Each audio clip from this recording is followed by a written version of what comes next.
Bucky, your first home goal, your first home jailbreak goal, how are you feeling? Yeah, I didn't know it was my first home goal, but it makes sense. I'm feeling great, it's all about the win. So I could care less what kind of goal it was, as long as we're scoring and we're winning games, that's all that matters.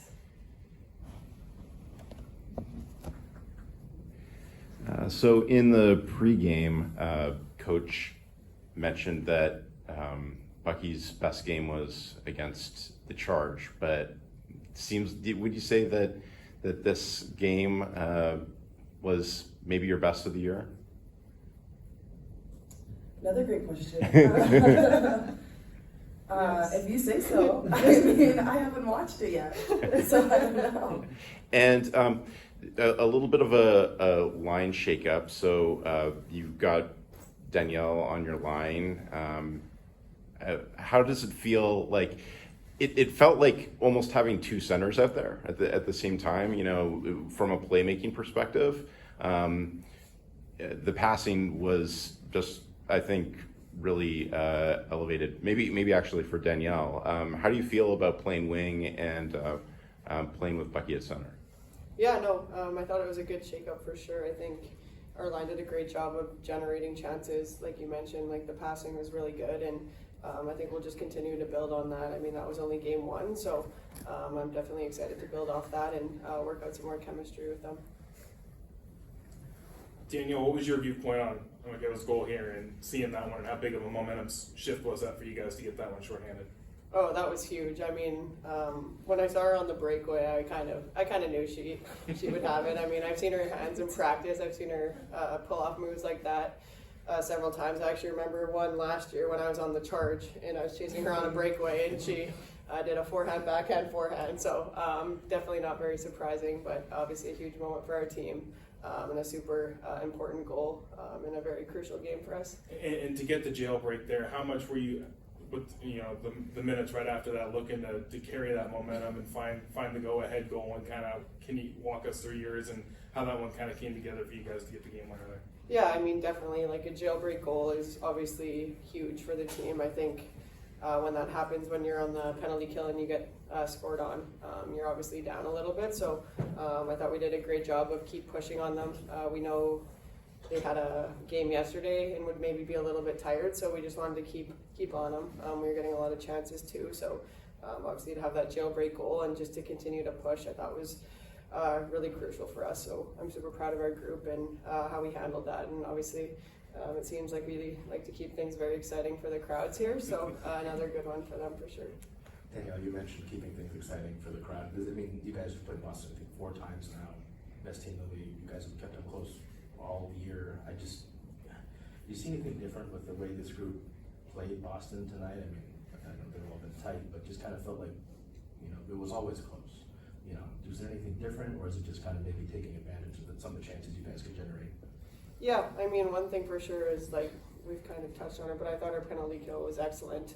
I think that's been a big focus for our group, and to see obviously the jailbreak goal, but to see how well they did against a very good power play unit, I think was huge for our team and gave us a lot of momentum. So I think that was a really crucial aspect for our team.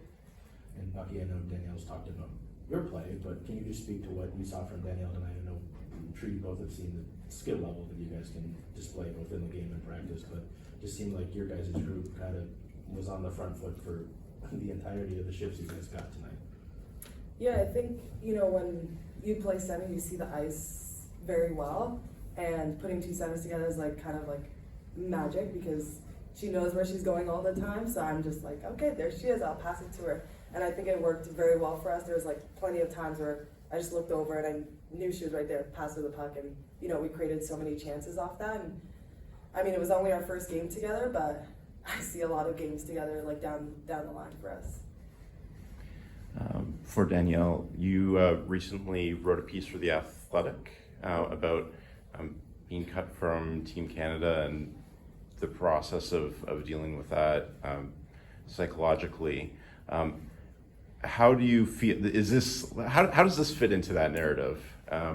This kind of fresh start with a new line and so on.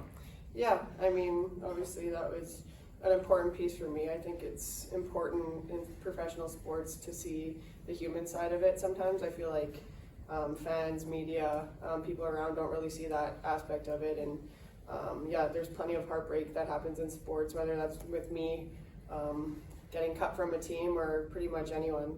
Obviously losing my grandma in the same time span was incredibly difficult, but yeah, just continuing, like I mentioned in that article, continuing to be a great teammate, doing everything I can to kind of take it day by day, I think was important. But yeah, I just think there's so much that goes on behind the scenes in professional sports. Emotions are typically high, and then obviously you have the pressures of being a professional athlete and wanting to perform every single day. So I just think that aspect of it that people might not always see or hear about is important to share, because I've had even people reach out to me saying they felt the same way, whether that's with sports or with work or life as a whole. So I think just sharing your story can be very powerful too. And Bucky, it looked like your fellow penalty killer, Lexi, got, it looked like a bad injury, but she got back out there in kind of incredibly. I know that up on the press bridge, we were sort of, amazed to see her back out there. Can you talk a little bit about her resilience and what it's like to really see any player kind of fight to get themselves back in the game like that? Yeah, I mean, Lexi, just for lack of better words, Lexi's a dog. Like, she's gonna play no matter what. She might feel the pain tomorrow, but she will still show up and she'll do whatever she can for the team. And I think we take a lot of pride in the PK, her and I. So she knew as soon as we were getting out there, she said, "We're getting one right here." So we love the PK, which is weird, but that's just our thing. And for both of you guys, 38 shots tonight. I don't know if it's the most, but it's among the most for you guys offensively this season. What do you think led to the offense kind of being able to generate that many attempts in this one tonight and kind of create what you guys did? Yeah, I would say just the relentless forecheck. I think we were doing a good job of turning pucks over in the offensive zone, obviously, and I think we kind of made a point to try and get more pucks on net. I think there was rebounds to be had out there, so continuing to put pucks on net was important to us, and also just crashing the net, I think, helped us out a lot. Mikyla, breakaways happen so quickly. When you were going in on goal, did you have time to think about what you wanted to do, or were you trying not to think about what you were going to do? Well, it's kind of crazy because in the Ottawa game, the last Ottawa game, I had two kind of ish breakaways. And when I was skating down the ice, I'm like, I have to score this one. I can't go 0-3. And then I honestly didn't even know who was behind me or where they were, but I did know I was going to pull it across and just hope and pray. She wasn't there on the other side. And for those of us not up on the inside info, where does the nickname Bucky come from? Long story short, it's just a nickname my brother gave to me when we were younger. I just had a Bucky helmet and it's stuck since I was 4. So. This is for either of you. I think this team has probably had the most eyeballs on it post Winter Olympics, with a lot of attention brought onto you. It's both good and now with 2 of your team members being on LTIR. How's the overall dynamic of the team right now, kind of going through all of that and kind of re-gelling itself and just moving around? How's that been for you guys? I mean, yeah, obviously those are huge, 2 huge losses with Bilka out for the season, and then Knight dealing with a knee injury. But I think we just kind of accepted the circumstances. Obviously, we're super proud of all our Olympians and what they accomplished at the Olympics. But yeah, for sure, them to come back injured is obviously unfortunate for our group. But I think we're doing a good job of just continuing to try and attempt to fill the gaps in the lineup and also just push forward. I think we've seen in the PWHL that every game is so close, and honestly any team can win any given game. So I think that's kind of been our mindset moving forward, is continuing to focus on that, but also just continuing to push forward. I think we all know that the PWHL standings change so quickly, and yes, we're in last place right now, but every time you get 3 points, it's a big jump in the standings. So continuing to push forward and yeah, my group is super close off the ice, so I think that part helps us out a lot. There's a lot of love in the room, and we have lots of fun together, so that definitely helps too. Thanks, guys. Well said. Thank you.